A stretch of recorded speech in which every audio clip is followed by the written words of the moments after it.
Хорим төргийн эрхэм үзэгчтэй Монголын мэдээ цагийн үрд мэдээллийн хөтөлбөрөөр эхлүүлж байна. Та бүхэндээ 7 дугаар сарын 10-ны Баасан гарагийн цагийн үрд мэдээллийн хөтөлбөрийг студиэс шууд дамжуулан хүргье. За өнөөдөр үзүүлэх зарим мэдээний топ чагуулгыг хөтөлбөрийн эхэнд танилцуулъя. Өнөөдөр төрийн далбааны өдөр тохиож байна.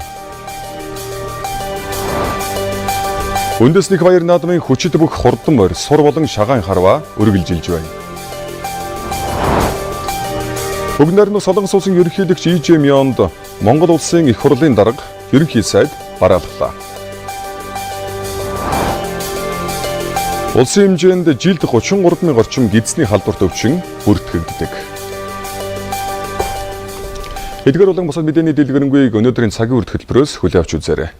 Өнөөдөр төрийн далбааны өдөр тохиож байна. Энэ өдрийг 2009 оноос эхлэн тэмдэглэж байгаа юм.